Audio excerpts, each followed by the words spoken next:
El Señor está con todos ustedes.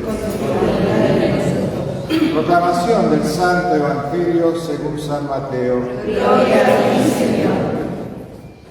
Los fariseos se reunieron para sorprender a Jesús en alguna de sus afirmaciones y le enviaron a varios discípulos con unos herodianos para decirle: Maestro, sabemos que eres sincero y que enseñas con toda fidelidad el camino de Dios, sin tener en cuenta la condición de las personas, porque tú no te fijas en la categoría de nadie.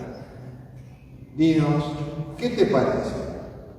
¿Está permitido pagar el impuesto al César o no? Pero Jesús, conociendo su malicia, les dijo: Hipócritas, ¿por qué me tienden una trampa? Muéstrenme la moneda con que pagan los impuestos. Ellos le presentaron un denario y él les preguntó: ¿de quién esa figura y esta inscripción? Él le respondió: del César. Jesús le respondió: den al César lo que es del César, y a Dios lo que es de Dios. Palabra del Señor. Gloria a ti, Señor Jesús.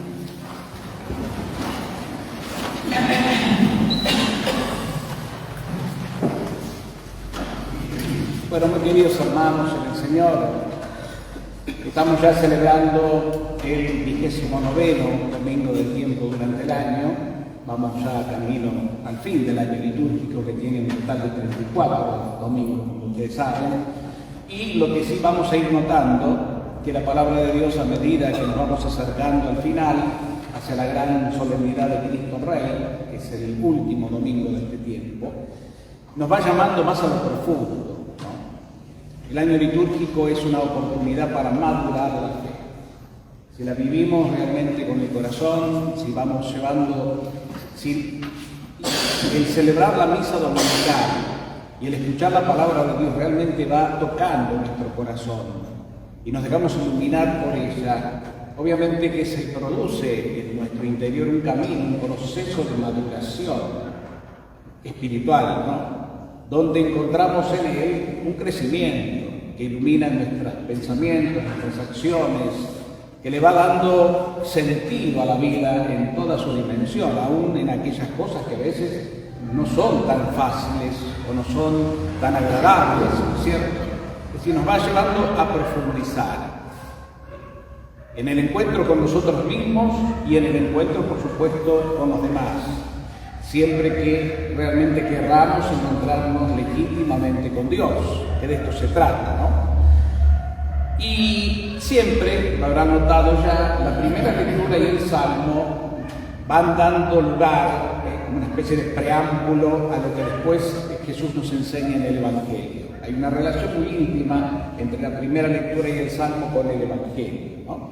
Tal es así que hoy escuchamos entonces en este libro de Isaías, que es la tercera parte del libro de Isaías, donde el Señor manifiesta, o Isaías a través de los labios del Señor manifiesta, que en definitiva todo es obra de Dios y que a través de Dios llega a los hombres el poder y la libertad que el hombre busca, ¿no?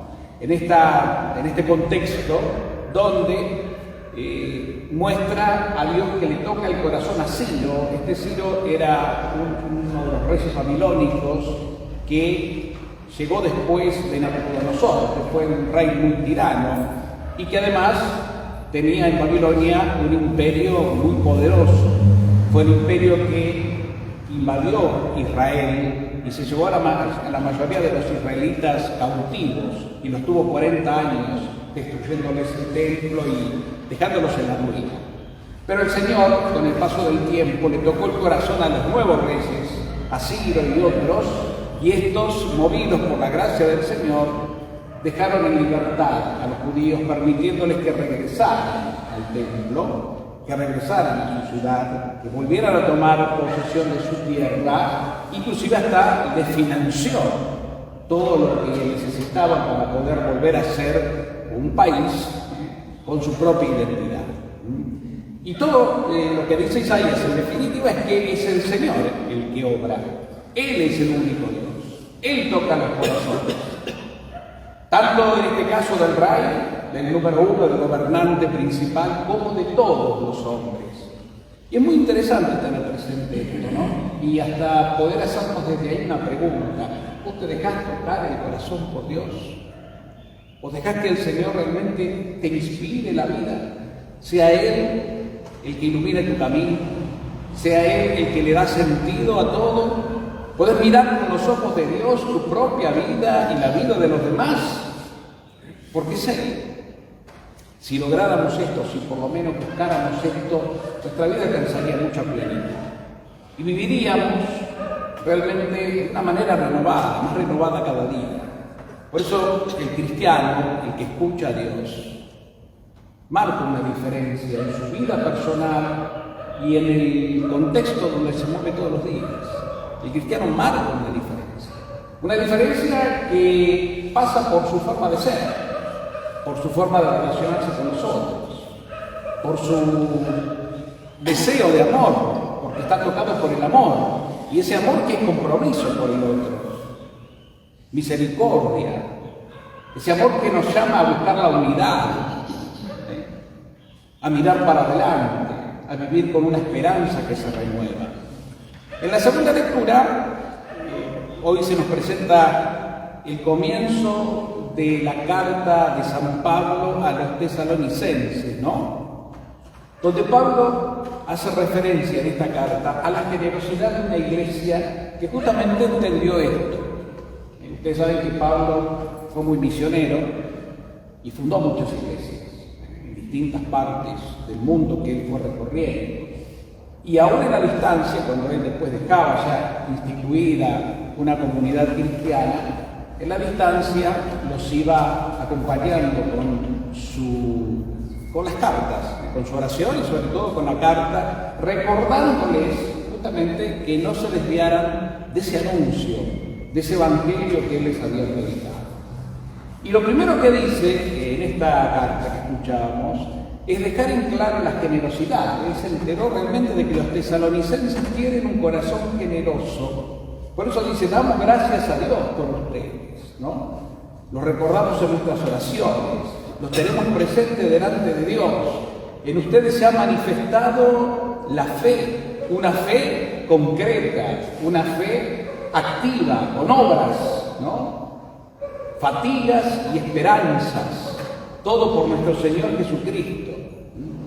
Una firmeza que demuestra realmente que la predicación, ¿no? Que el anuncio de la palabra no cayó en saco roto, sino que en ellos realmente produjo una transformación auténtica, una conversión. Esa conversión que en definitiva es un proceso de la vida, pero siempre a la luz de Dios.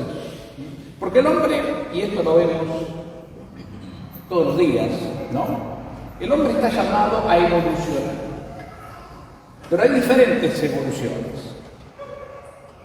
Uno puede evolucionar buscando un estatus social, un crecimiento económico, poder, o mantener siempre, digamos, el dominio aún en la distancia de situaciones, de personas, de cosas, ¿no?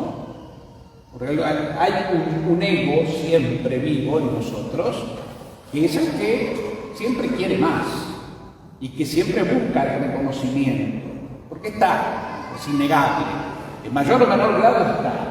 Lo que hay que hacer ciertamente es que ese ego, hombre viejo, lo podríamos llamar, que está programado según el mundo, sea evangelizado por el hombre nuevo. Y el hombre nuevo es el Espíritu de Cristo en mí, que es mi verdadera identidad. Cuando yo alimento este hombre nuevo, a la luz de la palabra, dejándome iluminar por el Espíritu que me habita, este hombre nuevo, que es Cristo en mí, insisto, no yo, Cristo en mí, va evangelizando al hombre viejo, lo va poniendo en su lugar, a través de lo va purificando, los dones, los carismas, el amor, purifica al hombre. Entonces el hombre viejo, que nos va a acompañar toda la vida en este mundo, va dando realmente un lugar. No es que vaya muriendo, sino que va entregándose a la verdad. Y ya no prima a él, sino Cristo en mí. Ese Cristo que se entrega por los demás, que se sigue entregando y dando la vida por los demás, pero ahora desde mí. Si el hombre viejo es el que evoluciona y eclipsa o lo deja y postergado al hombre nuevo, que es el que tiene que verdaderamente crecer, ¿no? Va a pasar que podamos tener una inteligencia o una formación cristiana de la mejor, pero en definitiva nuestra vida, nuestra conducta está siempre en la mediocridad, va y viene, ¿no? En esta realidad que nos toca vivir se ve muy fácilmente, ¿no? En la realidad de la sociedad, las incertidumbres, los quiebres sociales, los odios, la falta de compromiso, el individualismo, todas esas realidades son propias del hombre viejo, el hombre que está programado y sigue los parámetros del mundo, y no el hombre nuevo, que es, insisto, el verdadero yo, el auténtico yo, Cristo aquí, no el yo del ego, sino el Cristo que me da la identidad de hijo del Padre. Y fíjense que de esto, de alguna manera, y ahora sí ya yendo al Evangelio, nos habla el Señor a Jesús. Hoy, como en otras oportunidades, ya venimos escuchando varias parábolas y relaciones de Jesús con los fariseos.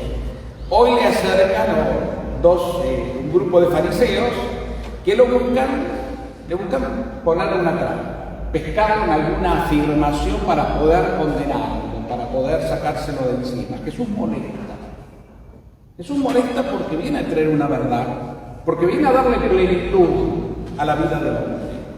Y fíjense que estamos hablando de los fariseos, los que en verdad deberían entender ese mensaje de Jesús, y sin embargo no lo entienden.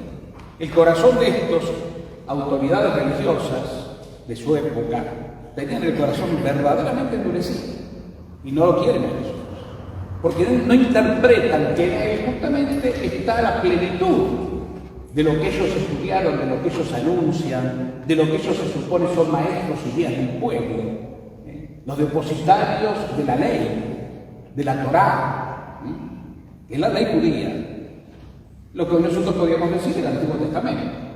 Jesús le viene a dar plenitud, pero ellos no lo entienden, no lo interpretan, lo ven como un hereje, si quieren, podríamos decir hoy, ¿no? Como un sectario, como un hombre que pone en peligro la recta doctrina, la pureza de la doctrina de la antigüedad. Y Jesús se lo echa en cara. ¿Pero qué es lo que le echa en cara a Jesús? ¿Que no entienden? No, que no quieren entender. Porque uno puede tomarse su tiempo, no todos podemos entender las cosas de inmediato. Cada uno tiene su tiempo para la evolución, para el crecimiento, para la maduración. Y eso es respetable. El problema está cuando no querés entender. Cuando tu corazón se cierra, y bueno, nos quedamos con lo antiguo, el Antiguo Testamento. Porque el Nuevo Testamento nos invita a dar un paso más. Ellos eran señores, prácticamente señores feudales, entendiéndolo ya en una realidad posterior, en la Edad Media, por ejemplo. Ellos eran gente de poder, gente de renombre, muy conocida, muy respetada, que se codeaba con las grandes autoridades. Y aparece el Mesías esperado, que le viene a dar cumplimiento a la ley que ellos defendían tanto, manifestándose como un hombre sencillo y pobre, manifestándose como uno más, y que va al encuentro de la gente que ellos consideraban impuros, los leprosos, la gente de mala vida, las prostitutas, los paganos, toda esa realidad iba a Jesús. Por eso ellos no pueden entender cómo este va a ser el Mesías. Si nosotros, que somos los que cuidamos la verdadera doctrina, ocupamos un lugar y sabemos que esa gente no es querida por Dios, Jesús viene a anunciar todo lo contrario, que justamente los más heridos, los más alejados, son los preferidos, no porque Dios haga diferencia, sino porque hay que ir a rescatar a los más alejados y lastimados. Para eso ha venido. No son los sanos los que necesitan del médico, sino los enfermos. Ahí va Jesús. Eso no lo entienden. Ni lo quieren entender, que es lo peor. Entonces Jesús, ante esta trampa que le ponen sobre el famoso impuesto, ¿no? Le muestran un denario donde estaba la imagen sellada del César. Y dice, maestro, vos que sos una persona que hace las cosas bien, ¿no? Que no tenés en cuenta la condición de las personas, ¿no? Que no te fijás en la categoría de nadie. ¿Se da cuenta? Decinos, ¿está permitido pagar el impuesto al César o no? Y Jesús le dice, conoce su malicia. Muéstrenme la moneda, ¿no? Con que pagan el impuesto. Y le muestran la moneda, dice, ¿de quién es la inscripción? La inscripción es del César. Bueno, entonces den al César lo que es del César, pero den a Dios lo que es de Dios. El contexto en el cual se manifiesta este relato es la inscripción que figuraba en la moneda, en el latín, una inscripción latina porque era la lengua que usaban los romanos, ¿no? La lengua común. Decía César Augusto, Rey Supremo.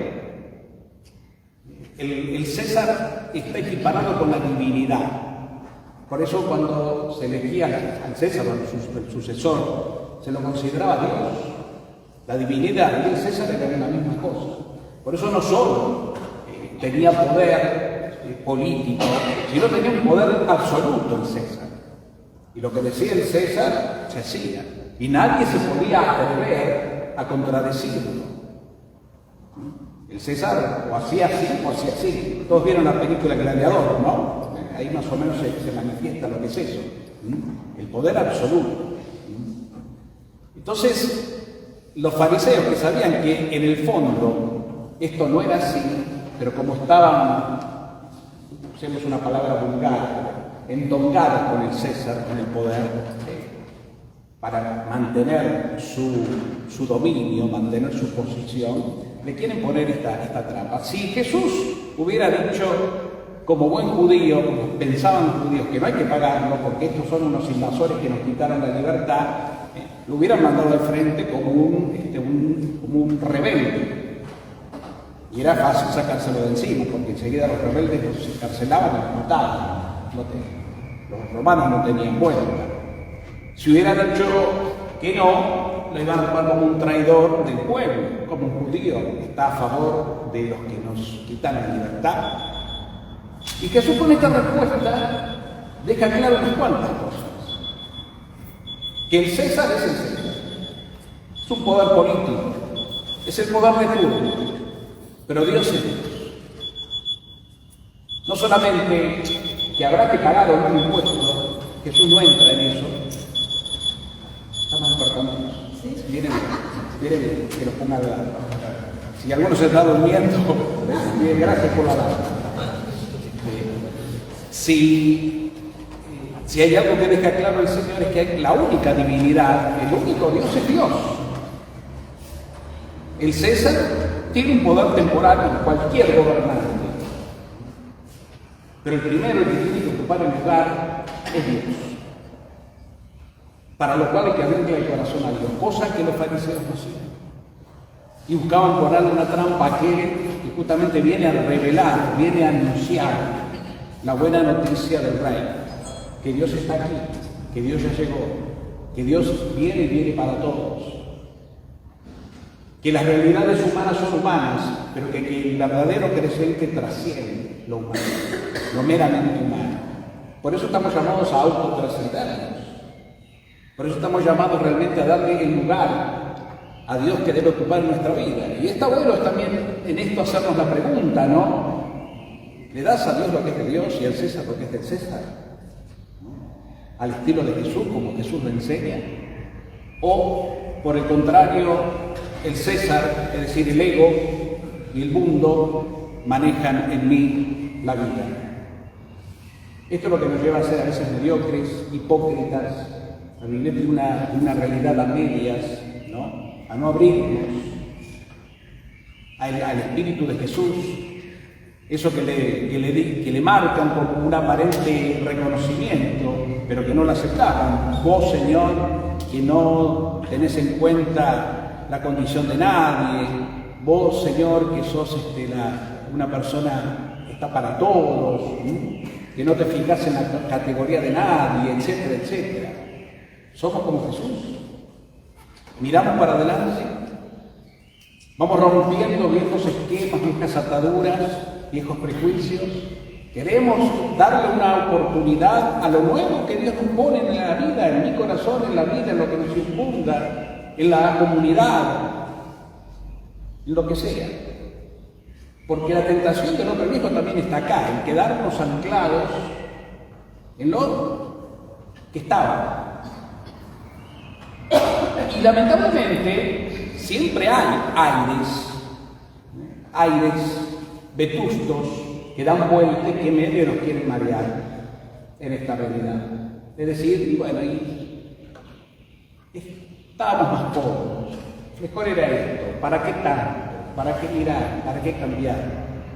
Y no nos permite ver que todo evoluciona.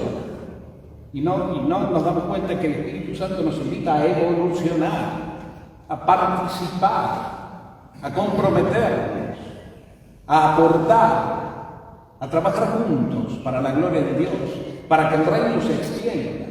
Y el reino se quiere extender, no se detiene, porque el Espíritu no se detiene, pero ahora sí nosotros nos detenemos. Y por eso nos pasa por arriba. Le pasa a la iglesia de alguna manera, ¿no? Porque a veces la situación de nuestra iglesia, y otra de la iglesia en general, es una situación que se ha quedado en gran parte en un momento de la historia. Y el Espíritu la pasó por arriba. No hay que tener miedo de eso. Una iglesia, esto se hace así, mantiene una posición de una estructura medieval. Ya no estamos en el medioevo, estamos en la realidad. Pero hasta que no rompamos lo viejo, lo nuevo no se va a manifestar, pero el Espíritu no se queda aquí. Y eso es lo maravilloso de Dios. El Espíritu se manifiesta, el Espíritu se mueve. El Espíritu abre nuevos caminos, ¿no? Cuando a Jesús le preguntan, bueno, ¿cómo es esto del reino? ¿Cuándo va a venir el reino? Y Jesús le dice, el reino de Dios es como el rayo.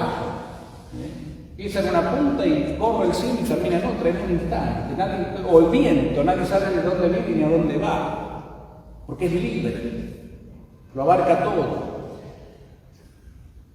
Y solamente puede percibir esa fuerza del reino y del Espíritu aquel que tiene abierto el corazón a Dios. Aquel que se deja realmente interpelar en la oración con el encuentro con el que te habita. Te tenés que convencer de que Dios vive en tu corazón, de que el Espíritu Santo desde el día de tu bautismo te ungió de una manera tal que estás divinizado. Pero somos, como dice un hermoso libro que les recomiendo leer, dioses rotos. Es decir, sabemos esto, percibimos que realmente el Espíritu Santo está en nosotros, pero no lo terminamos de creer, no lo terminamos de experimentar. Y entonces esa rotura la produce que lo previene el mundo. Nos cuesta salir. Es más, le tenemos miedo a la libertad. A la libertad que viene, le tenemos miedo. Entonces las estructuras, la comodidad, de lo que ya nos hemos acostumbrado, nos detiene. Y el Espíritu es algo que nos hace, como les dije al comienzo, evolucionar. Salir para adelante y no tener miedo. Esa persona, ese es el cristiano que realmente en su vida marca la diferencia. Ojalá quiera Dios, para ustedes, para mí, para todos, para la comunidad, esta gracia se nos vaya realmente revelando. Yo creo que se revela, que Dios lo quiere. Si Dios nos llama a esto es porque Dios quiere. Y acuérdense que cuando Dios nos llama a alguien y nos pide algo, Él mismo nos da la gracia, nos abastece para que podamos caminar. Pero ojalá nos demos cuenta y no nos pase que el Espíritu pasó por nuestra vida y siguió de largo porque estábamos mirando otro canal, estábamos en otra sintonía, porque estábamos acostumbrados a una realidad en la cual nos acomodamos y le tenemos miedo a lo nuevo, ¿no? Y esa realidad es la que nos invita, como Francisco dijo en una ocasión que se hizo tan famoso cuando habló en ese primer encuentro de la juventud de él en Brasil: hagan lío. ¿Recuerdan? Tenemos miedo de hacer lío. Romper estructuras, mirar para adelante, animarnos a la realidad, animarnos al cambio en Jesucristo, desde ya, ¿no? Eso a veces produce miedo. Y las excusas vienen fáciles, y no, ya esta edad, y no, ya esos peros que son bien del mundo. Por eso el cristiano no piensa como piensa el mundo. El cristiano marca una diferencia. El cristiano tiene un corazón inquieto. El cristiano se anima. El cristiano es un sembrador que siembra con esperanza. Mueve la tierra y tira la semilla. Y sabe que la mano del Creador tarde o temprano va a hacer brotar eso que tiró, eso que sembró con esperanza. Confía, pone en manos de Dios su trabajo y sabe que en el porcentaje que Dios diga, no siempre es el 100%, pero que en el porcentaje que Dios permita va a haber cosecha. Y esa es la felicidad, ¿no? Esa es el gozo, esa es la esperanza. Hermanos queridos, démosle gracias al Señor entonces, que el Espíritu realmente se mueva en nosotros, dejémoslo, escuchemos al Espíritu, tengamos oídos de discípulo, ¿no? Donde el Maestro a través del Espíritu nos sigue hablando en el corazón. La cabeza escucha otro espíritu, que es el del mundo. El corazón es el que está sintonizado con Dios. Por eso sean menos racionales en muchas cosas y más cordiales. Sean menos activos, entre comillas, y más contemplativos. Seamos, porque es la única manera realmente de madurar la fe y de que el hombre nuevo se manifieste evangelizando, si quiere, o poniendo en su lugar al hombre viejo, que es el hombre de la esclavitud.